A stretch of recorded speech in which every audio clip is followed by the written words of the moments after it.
is April of 2026, and I am now 30 years old. My 20s are officially behind me, and I am an old, frail, decrepit woman.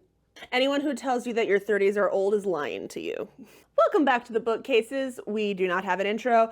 My name is Taylor, and yes, I did turn 30 years old at the beginning of this month.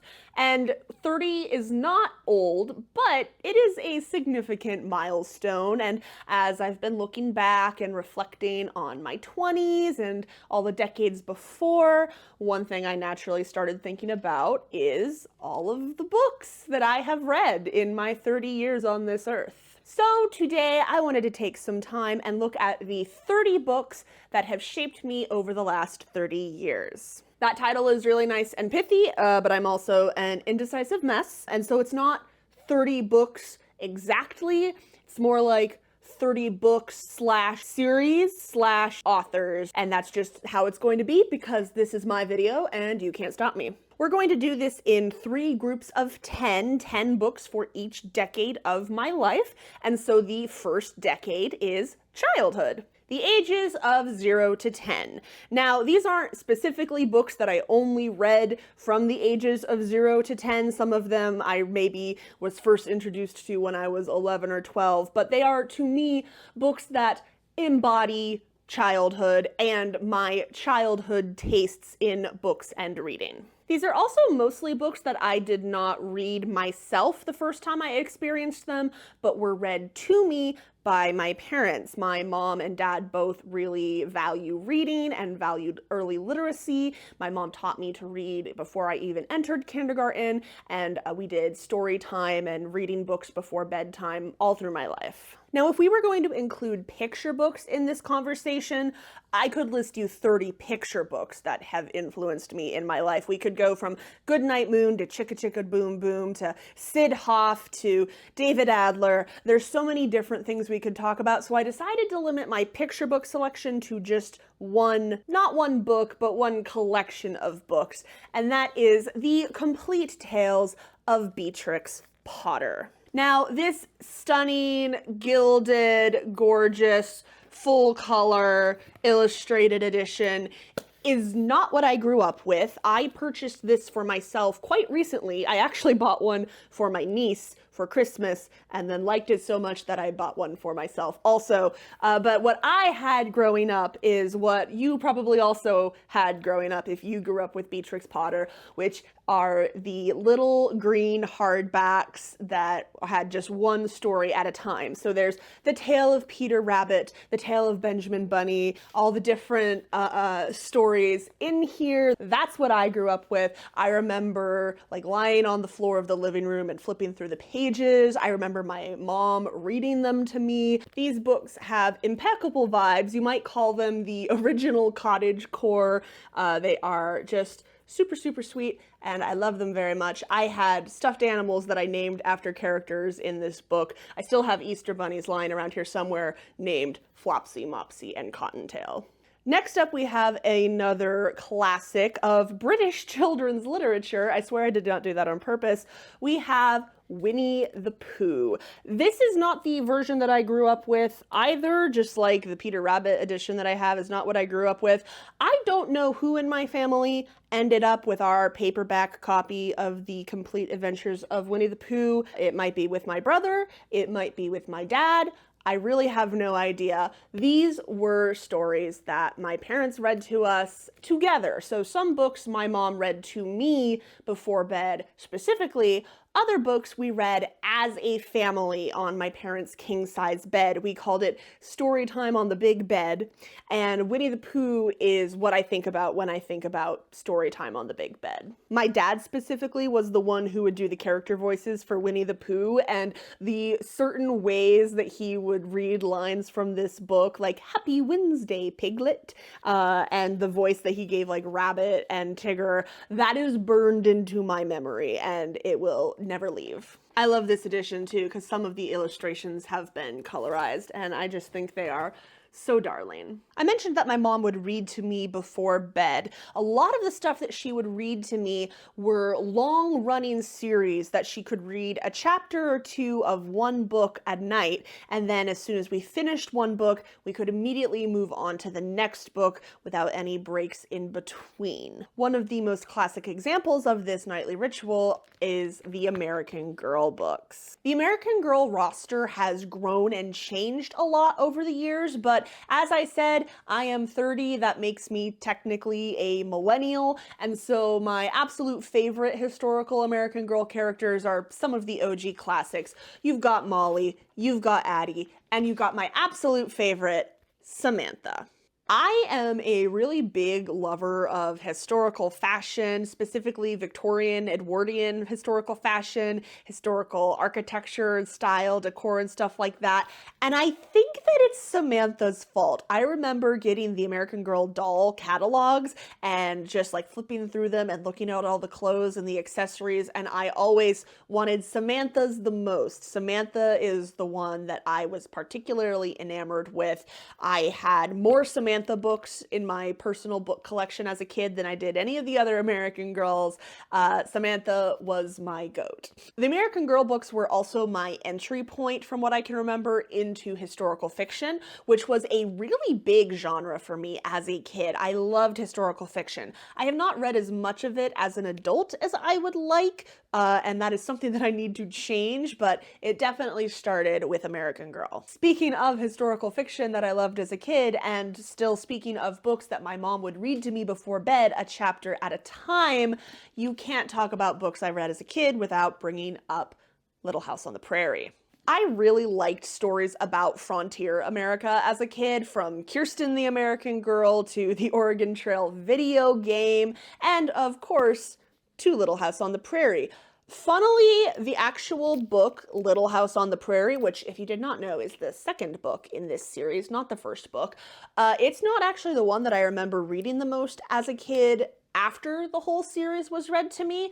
The books that I, of my own volition, would go back to and revisit the most often were The Long Winter, I think because I liked how high stakes it was compared to some of the others, and then Farmer Boy, which is not about Laura and her family. It is about Alonzo, the man who eventually became her husband, what he was like as a little kid around the time that Laura and her family were taking a covered wagon across the country.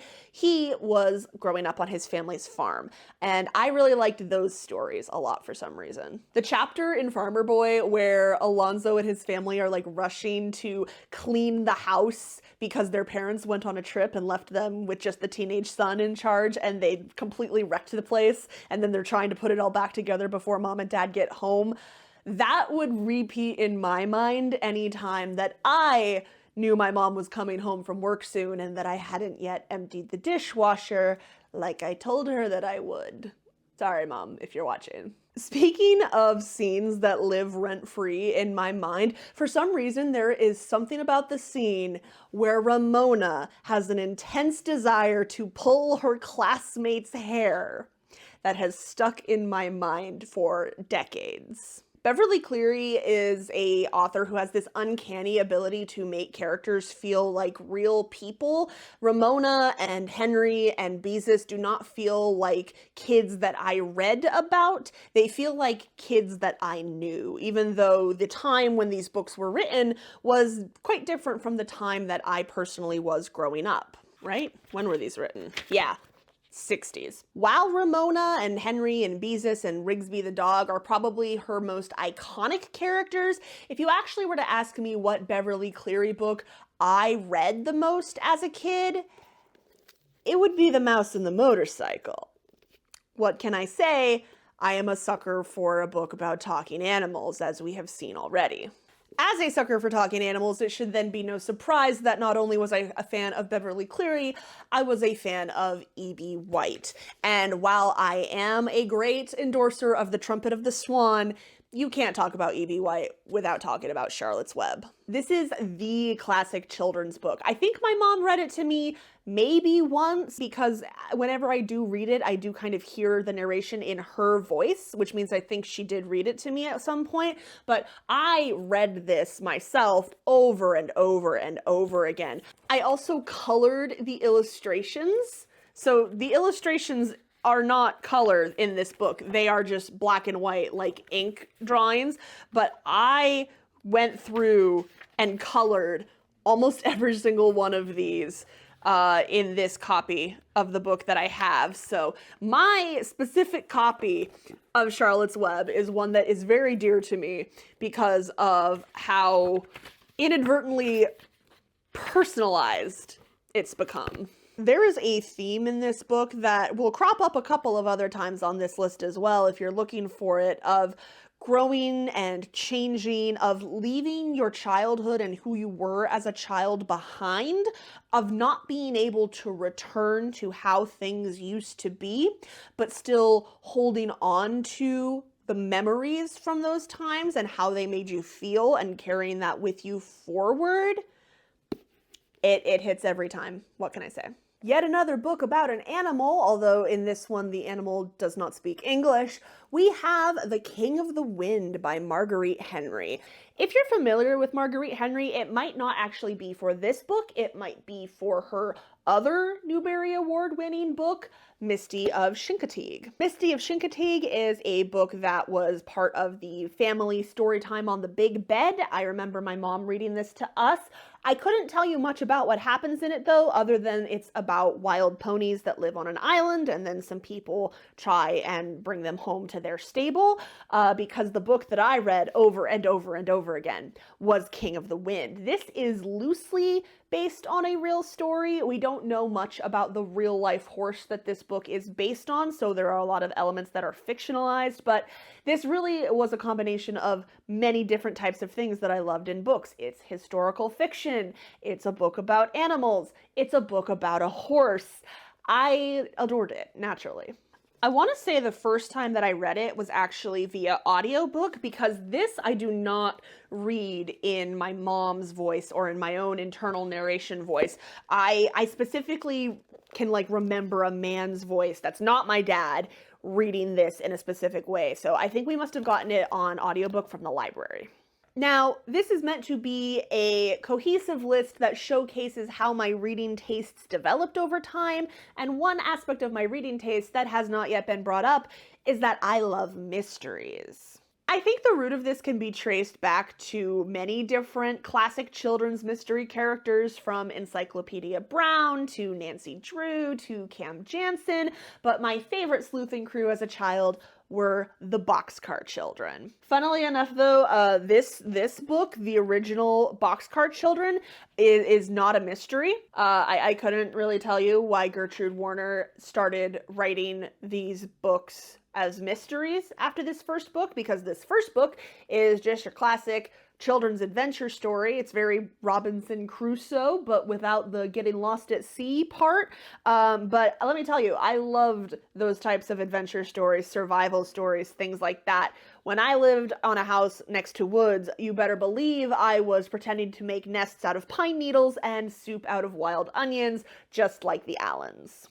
And speaking of being out in the woods pretending, we can't talk about beloved children's classics without bringing up Narnia, which I consider instrumental in my development, not just as a reader, but as specifically a fantasy lover. The world, the characters, the themes, the metaphors. This is a truly magical series, and I spent a lot of time in the woods pretending to be traipsing through the forests of Narnia, going out and finding talking beasts, or being on the Dawn Treader as she sailed on her voyage. If you put a gun to my head and made me choose an absolute favorite Narnia book, it might be Voyage of the Dawn Treader, although it also might be Horse and His Boy. because again, I was a horse girl. There's a lot of different type of fantasy within the 7 books that make up the Chronicles of Narnia series, and each of them has informed little aspects of my personality and enjoyment as a fantasy reader. My love of ships and seafaring can go back to Voyage of the Dawn Treader. My love of deposing evil kings can go to Prince Caspian. A lot of fantasy tropes I was introduced to for the first time in this series.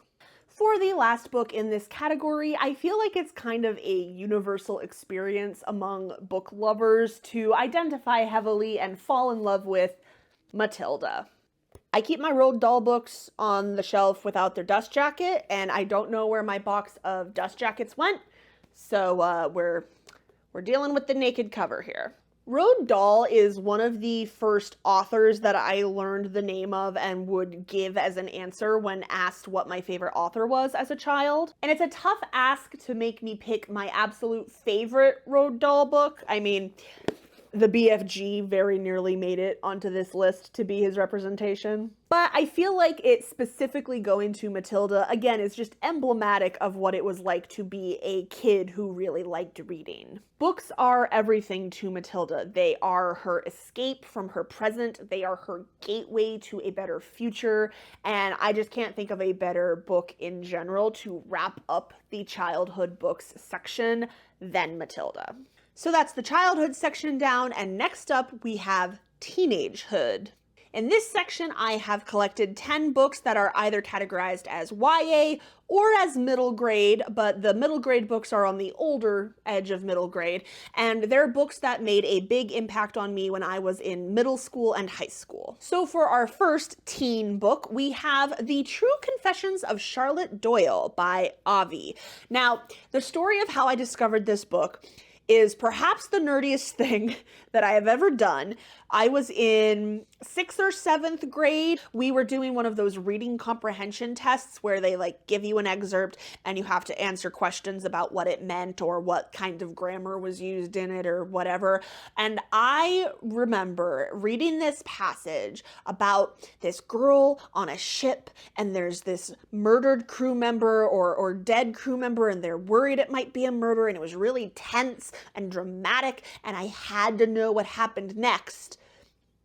But the excerpt ended and the test continued, and I was incensed. I wanted to know what happened next. So much so that when we did finish the test and we turned it in, I went back to the teacher and said, "Hey, can you look up that question and tell me the name of the book that the excerpt came from?" And thankfully, they did have the title of the book and the author listed next to the excerpt in the test booklet, and so I tracked it down at the library. I love this book. This is an epistolary book. It is told through the diary of a teenage girl who is on a ship passing from Europe to America, and she gets embroiled in this murder mystery and becomes a part of the ship's crew and learns how to sail, and it's really fun. I love Avi. Avi is a great children's book author, and this is what introduced me to his work, and I love it a lot. Next up, I have another book that I display on my shelf without the dust jacket, and I don't know where the dust jacket went. Can you guess what it is? There's a mouse.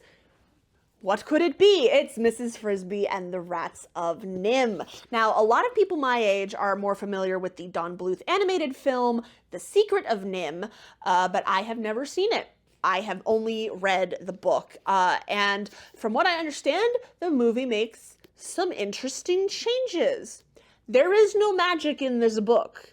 This is not a fantasy book. This is, if anything, a sci-fi book, because the explanation for how the rats are so intelligent and how they're able to read and write and make machines, it's all because of the science experiments. I don't know how much magic has to do with what's going on in the film, but there was a magical amulet for some reason. That is not in the book. The book is just a classic adventure story with mice and rats and sci-fi and a crow and an owl and a surprising amount of philosophy also. The rats in this book are kind of in the middle of a cultural identity crisis and are asking a lot of philosophical questions about society and their place within it. It in some ways is a very apt little sci-fi book. This is also a book that I used to have a paperback copy of on my personal library shelf, and I read it so many times that it fell apart. And that's why I went out and bought a hardcover version, because the paperback that I had fell to pieces. Another book that I read so many times that the paperback that I originally had just fell to utter pieces was The Princess Academy by Shannon Hale. I want to say that the original copy of this that I had is something that I picked out at the Scholastic Book Fair because the title and description were very intriguing to me. The back of the book basically tells you it's this story about a girl who is a peasant on a mountain, and then she learns that one of the village girls will be chosen to be the next princess, and they all have to go to this academy and learn to become proper ladies because one of them will be chosen at the ball. That sounded right up my alley as a kid, and it was, and it is, but this book is also so much more than that. If that premise makes it sound like it's just a frivolous fairy tale, I'm gonna stop you right there. There is so much more going on in here. This is a story about the power of literacy and education. This is a story about the power of collective bargaining and of community, and about finding yourself, finding your courage, learning who you are, even if it's not who you expected you would be.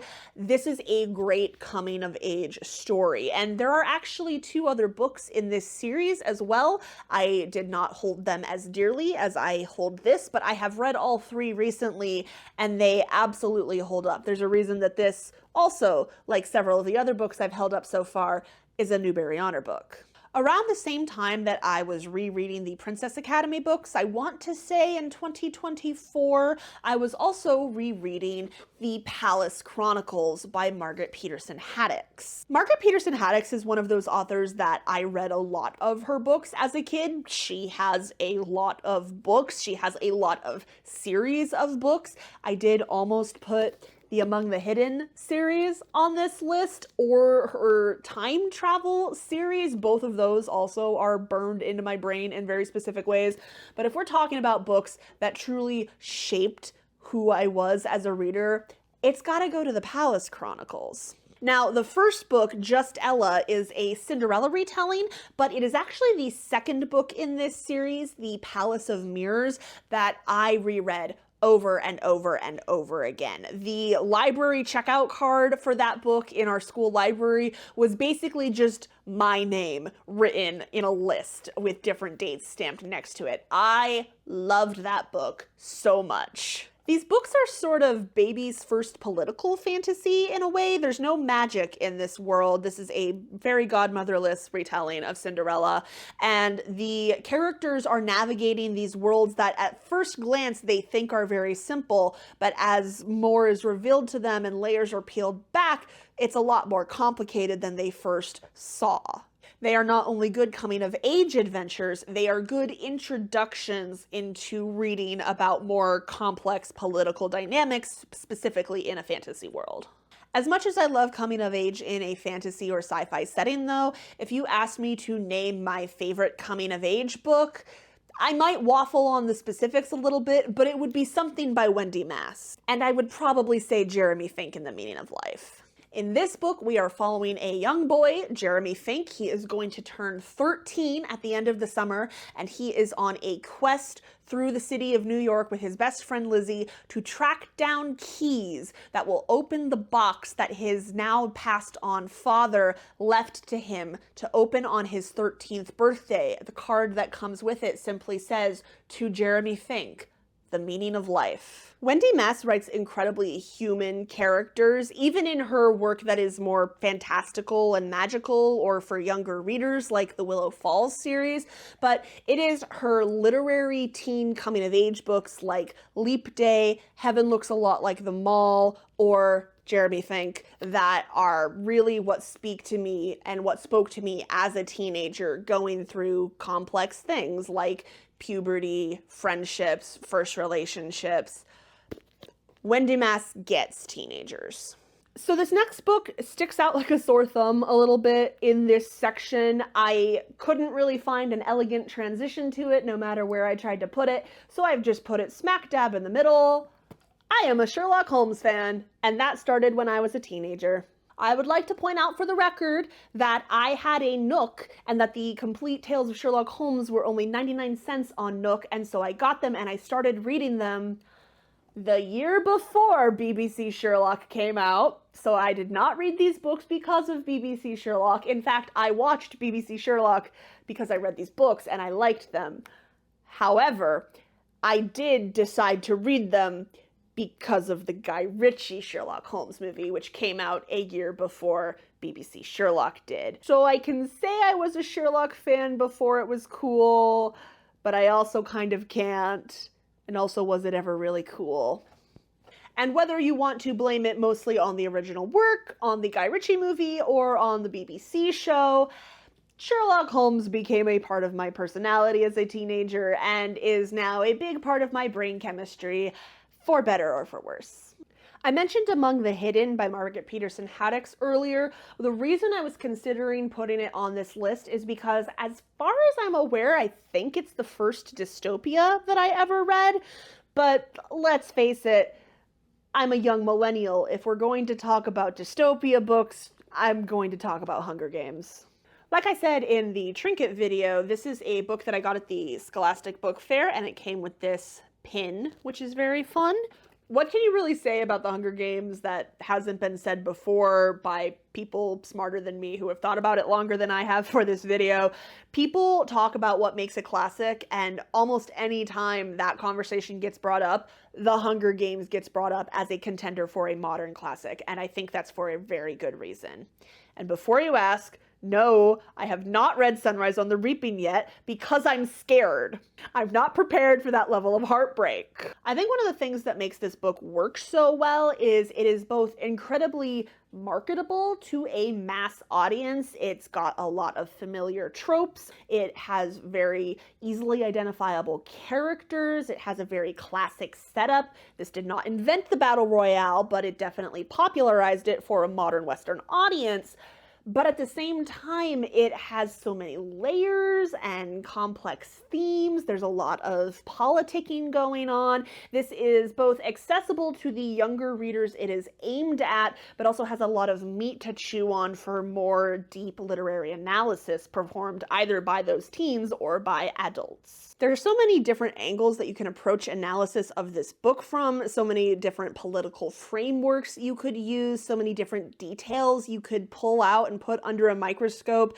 I think that grants it a longevity that other books that are trying to imitate it and occupy the same niche, Divergent, they don't enjoy that same longevity. All right, now listen. I said it a couple times in this video. I am 30. I am technically a millennial. I am as young as you can be before you start accusing me of being an elder Gen Z, but I am technically a millennial. And like many other millennial book nerds before me, I was in fact a big Harry Potter fan. Now, in the year of our Lord 2026, I am not a Harry Potter fan. I do not like Harry Potter any longer. I do not endorse Harry Potter any longer. I don't want a cent of my money or a drip of my very small influence going anywhere near Joanne's bigoted little pockets. However, in a video talking about what shaped my taste as a reader and what books shaped my personality as a child and teenager, it feels intellectually dishonest to not at least give Harry Potter a mention. I am a person who has trouble pointing out individual favorites, as you might have guessed, given how rambly this list has been so far. But when I was a teenager and people asked me, what's your favorite book? I would always say, well, it's between these three. And one of those three was Harry Potter. I had merch. I've been to the theme park. When I went to London, I made sure to set aside time to go to King's Cross Station, where there is a 9 3/4 Harry Potter merch store. My mom threw me a surprise wedding shower after Stin and I got engaged, and it was Harry Potter themed. These books were an undeniable part of my life. They shaped some of my friendships, and it shaped my early days of internet fandom. That said, these books are not part of my life anymore, and they probably won't ever be again as long as that still supports Rowling and her dangerous rhetoric. I never did own the books. I always got them from the library, and I will not be buying a set to put in my collection. I will not be buying new merch. I have gotten rid of a lot of my existing Harry Potter merch. I will not be watching the show, playing the video game, or listening to the new audiobook recording. It's not just about disagreeing with an author's views. There are authors on this shelf behind me who have some views that I disagree with, and I still have their books. It is about directly funding a person who has made it their personal mission to push legislation and rhetoric that is destroying hundreds of thousands of lives. It's 2026. This long into her very public TERF meltdown, I don't have a lot of patience for people who know what it is that she believes and how she uses her money and still support the series. I know that there are still a lot of people who aren't in the online book spaces who just don't know about it, and I have a lot more grace for those people. But if you know not only that she is a TERF, but how much of her money she spends specifically to make trans people's lives miserable, and you're still like, oh, well, but they were a big part of my childhood, and I liked them a lot, and I'm really nostalgic. They were a big part of my childhood, too. They were a big part of a lot of people's childhood, but trans lives are more important than your nostalgia. And besides, if you want to watch a new TV show that's adapting a beloved classic fantasy series from the late aughts, then the Percy Jackson show on Disney Plus is right there. Don't ask me to comment on it though, because I have not seen it. Not for any deep political reasons, I am just lazy.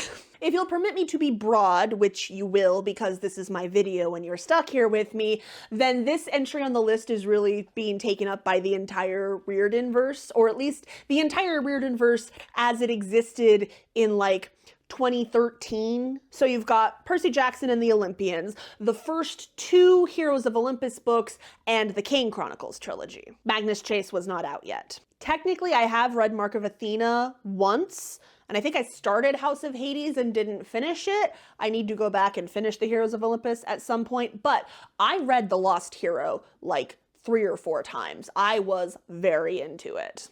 Gun to my head though, my favorite Percy Jackson book, probably Battle of the Labyrinth. The Labyrinth is a very cool setting. I really like them questing through it. And it has, I think, some of the most cohesive theming out of the original 5 Percy Jackson books.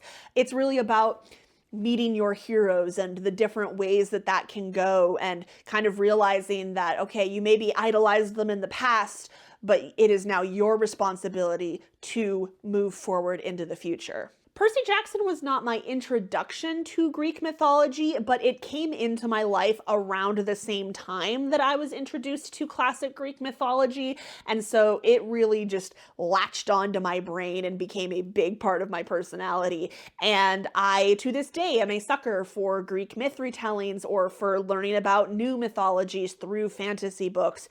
It's a lot of fun. There are so many beloved Greek mythology retellings that I have yet to get to, and I need to. Maybe I'll make a video about that at some point.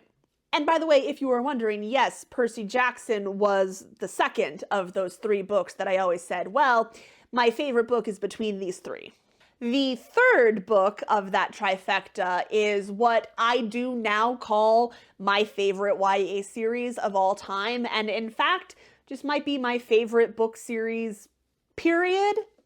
And that is Artemis Fowl. I've described other books or scenes in this video as living in my head rent-free, but truly nothing lives in my head rent-free like Artemis Fowl lives in my head rent-free. Other characters that I consider to live in my head rent-free or be a part of my personality kind of like ebb and flow in and out of my thought. No joke, I think about Artemis Fowl every single day. At least once a day, something will remind me of something in Artemis Fowl. To this day, I do not need a reference guide to read and write in the Gnomish alphabet. I can still do it unprompted without thinking about it. It says, carry me always, carry me well.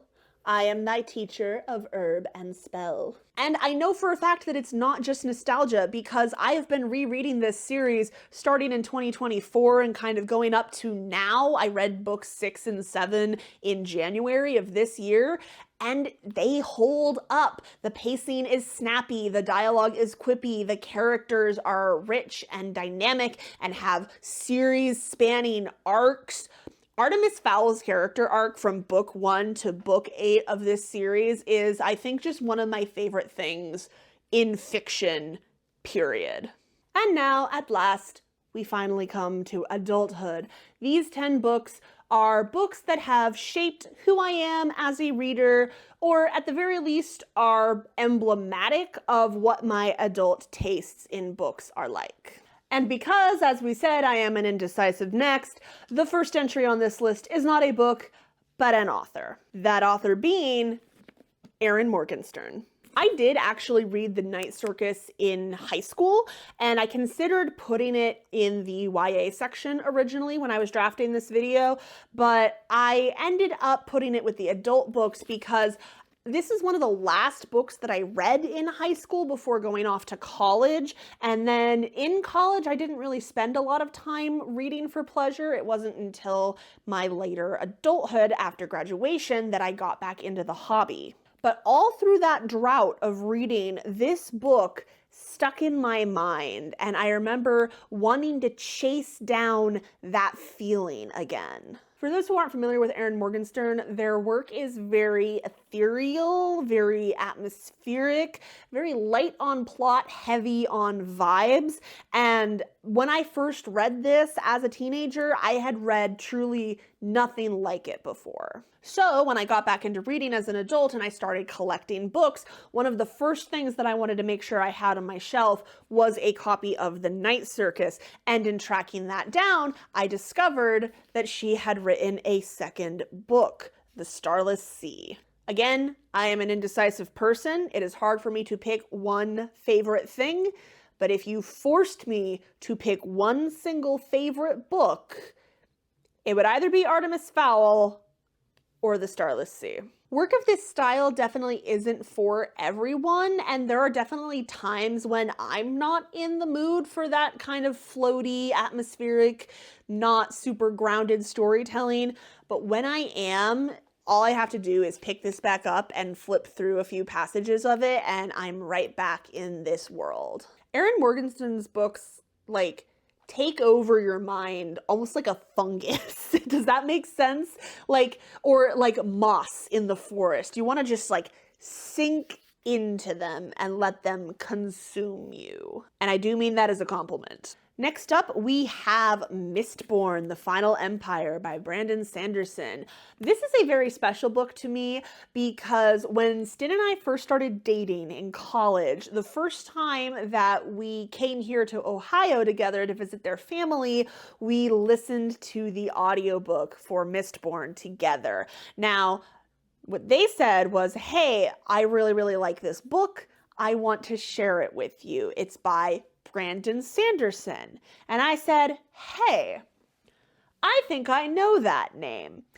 Turns out one of the other fantasy book series that I really, really liked in high school was the Alcatraz versus the Evil Librarian series, which is Brandon Sanderson's middle grade fantasy series. So naturally, I was down to give Mistborn a try, and I am so, so glad I did because the Cosmere is now, of course, one of my favorite fantasy worlds. Now listen, I don't want any Cosmere spoilers down in the comments. I am 10 chapters into Rhythm of War and have not read anything that should come after that. If you want to know exactly what that entails, you can watch our Cosmere reading order video. However, when it comes to Mistborn, I am mostly caught up. I have one Mistborn book that is not read yet because I'm gonna read it after Rhythm of War. But yeah, as you might be able to tell by the number of tabs on this copy, I really enjoy this series. Like I said earlier, it took me a few years after graduating from college to get back into the habit of reading for pleasure. And one of the things that helped me get back into that groove again was Six of Crows. I had a online book club that I was in at the time with a few friends. We have since disbanded, but the show Shadow and Bone was announced, and one of the people in the club said it looked really good and had heard really good things about this series. And they had also heard that Six of Crows was the best book in the series and that you could start there. And so we did. I can definitively say, yes, you can read Six of Crows without having read Shadow and Bone. Now, what I did is after reading Six of Crows and falling head over heels in love with the characters and the world and wanting to know absolutely everything that I could, I went back and read all 3 Shadow and Bone books before picking up Crooked Kingdom. And I will say there were some elements in Crooked Kingdom specifically that I really appreciated more having read the original trilogy.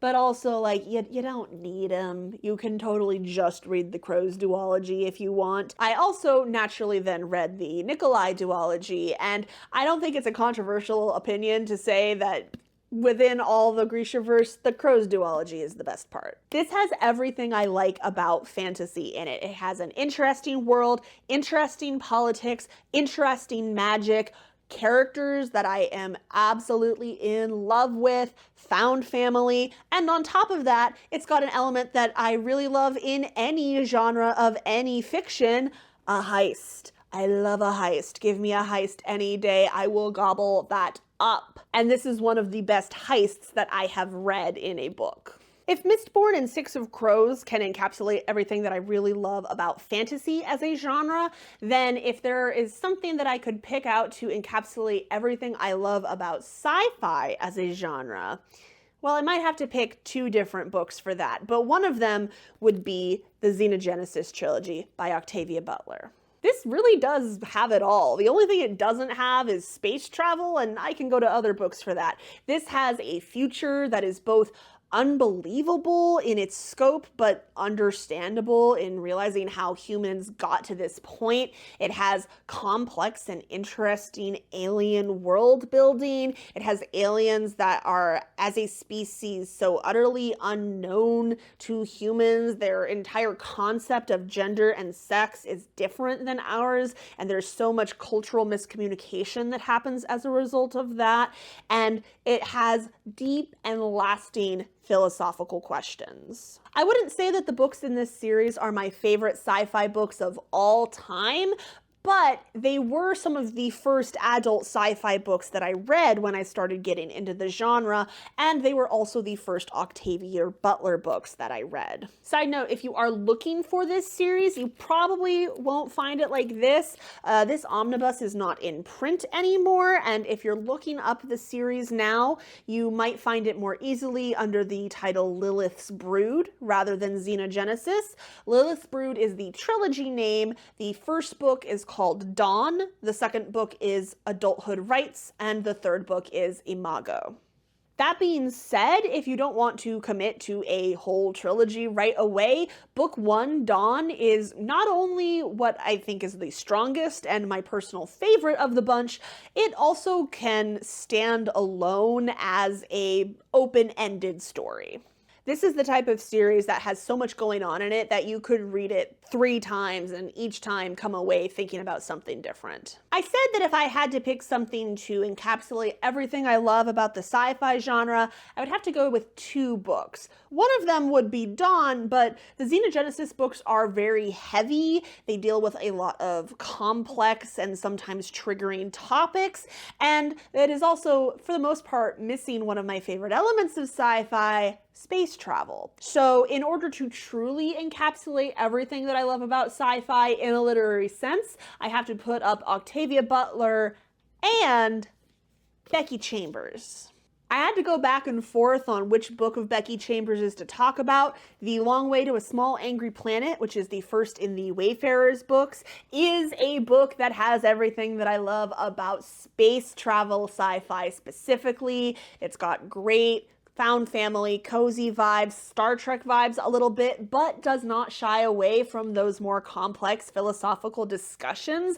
We are not all sunshine and rainbows in this sci-fi future. But while The Wayfarers is personally my perfect cup of tea, if I had to recommend a Becky Chambers book broadly to any audience, then it would be A Psalm for the Wild Built. This is a cozy sci-fi novella that is following a tea monk named Dex who goes into the woods and discovers a wild-built robot named Mosscap. You follow the two of them as they journey through the wild in search of an abandoned monastery and just talk to each other, pontificating about life, their place within it, personhood, purpose, humanity. This book is a balm for the burnt out, the exhausted, the overworked, and I love it so, so, so dearly. There is another book as well, The Prayer for the Crown Shy.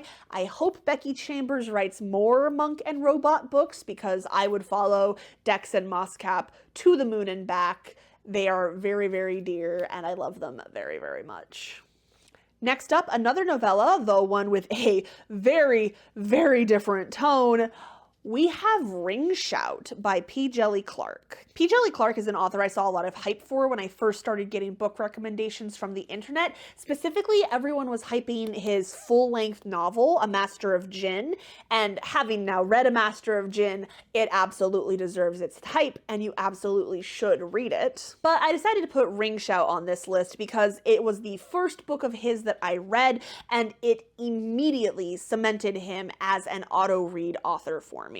I have read short story collections just because he had a publication in them. I have read 5 books by P. Jelly Clark, and I have loved every single one of them. Most of them are fairly short. He has mostly written novellas and short stories. I think Master of Jinn is his only full-length adult novel. If you're looking for the best place to start with his work, honestly, just read the descriptions for each of his works and see which sounds most interesting to you. For Ring Shout's part, this is a historical fantasy set in the 1920s about freedom fighters who are hunting down Ku Klux Klan demons. And it is exactly as awesome and horrifying as it sounds. If you had told younger me that horror was a genre that I would become interested in, I would have called you a liar. I was very easily scared as a child by just about every type of media. I didn't want to watch scary movies or scary TV shows, and I didn't want to read scary books. I wanted nothing to do with Scooby-Doo or Goosebumps or a series of unfortunate events. But as an adult, I have come to really appreciate the horror genre and what it is capable of doing emotionally and thematically, and I've come to appreciate it in many different forms. Another thing that I really appreciate is when an artist gets really creative with the literal form of their work, using traits of the medium they're familiar with to create something that couldn't exist in any other capacity, making something totally unique. Enter House of Leaves. House of Leaves is not going to be for everyone. This book has a reputation. It has earned it. It is a very strange book. That being said, I think this book is also a victim of its own reputation. There are people who are afraid to pick this book up because they've heard it's so complicated, and with passages like this, who can blame them? And again, there are other people who pick up this book and find it underwhelming because the hype that it's received from its cult fan base has given them unreasonable expectations. I could honestly do an entire video on this book, and I do now have 2 copies, meaning I am free to annotate this one as much as I want, so let me know if that's something that you're interested in. But for now, let me just say that I really love this book. I do think it is worth the hype, but I also think that it is worth going into with as little expectation as possible. Just kind of let the book happen to you. Another thing besides horror that young me assumed she didn't like was romance. I spent most of my teenage years saying things like, oh, I don't like romance books. I don't want a book where the romance is the main plot. I'm okay with a romantic subplot, but I would much rather the story focus on what's actually happening in the plot. And I wish that we would stop focusing on these silly emotions when we could focus on other, more interesting plot things. While romance is still not my go-to genre and probably never will be,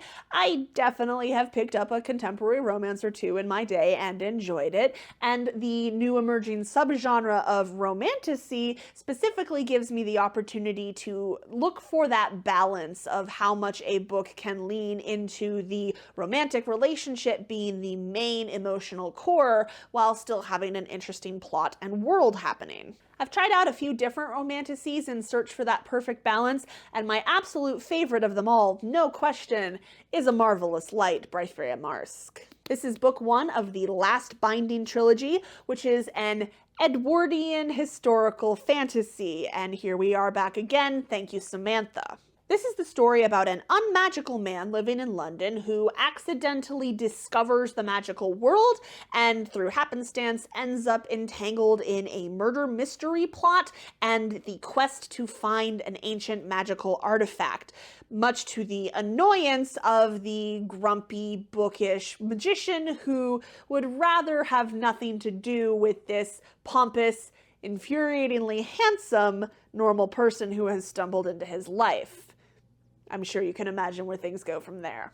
The thing about this is that the magic world is interesting. The physical way that magic is cast is really well thought out. It's a very interesting magic system. The plot over all three books is engaging and holds up, but the emotional core of these books is 1000% the romance between each of the three main couples, and I love them so much. If I had to pick a favorite of the three main pairings, it would probably be the girls from book two. I adore them, they're so much fun, but I don't know.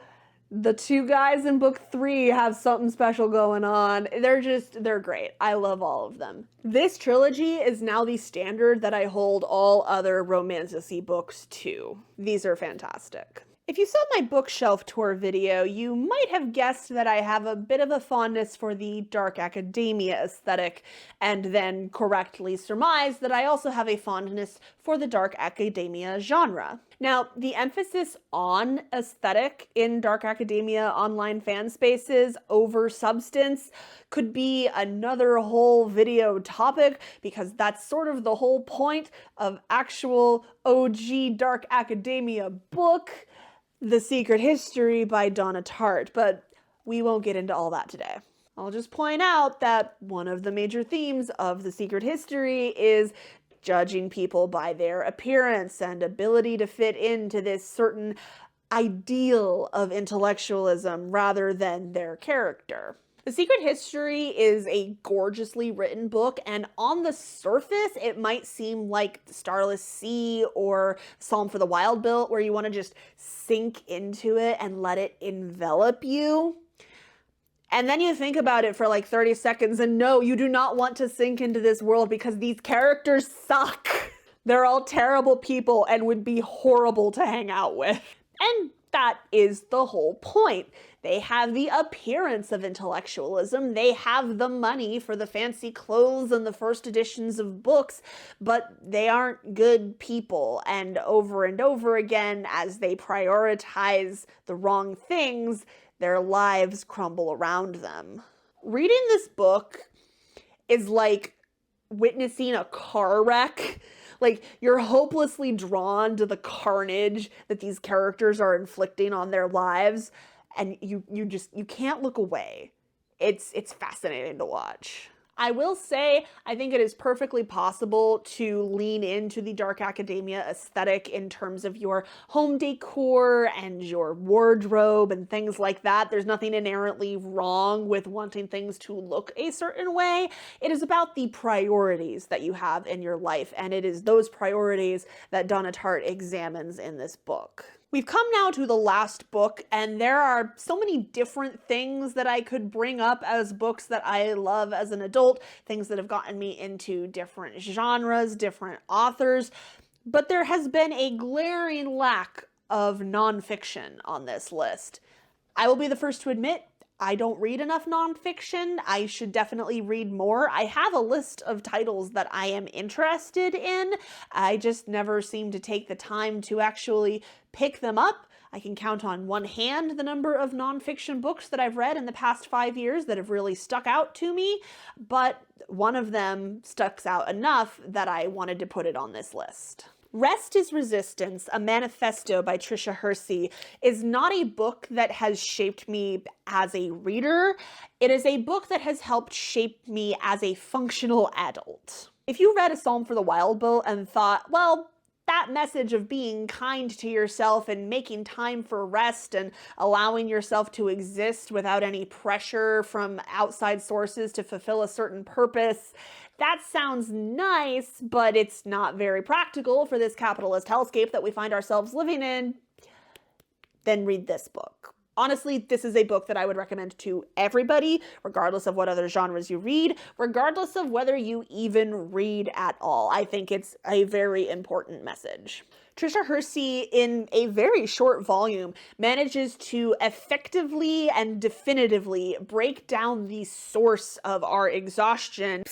It's capitalism, and provide a framework for how to find rest and healing despite those outside forces that want to withhold it from us. Like Psalm for the Wild Bill, this book is a balm. It is a cure to the toxic overwork, grind set, hustle culture mindset that we are bombarded by on all sides by social media these days. But as this book points out, it is not unique to social media. This is a problem that has existed for as long as capitalism as a system has existed. I made a joke to one of my friends earlier this week about holding them down and forcing them to read this book until they finished it, and I was barely joking. Everyone should read this. And that is the end of that.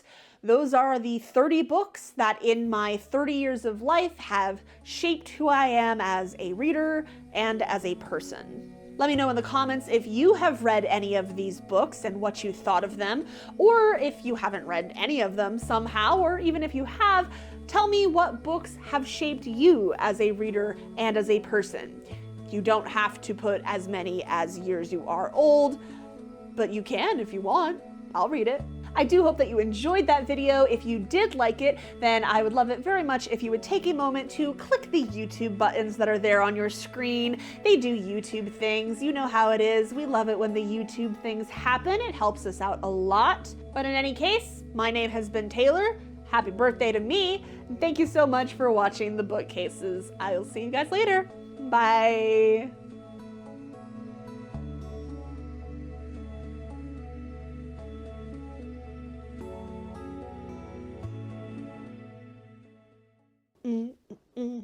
Say it's your birthday.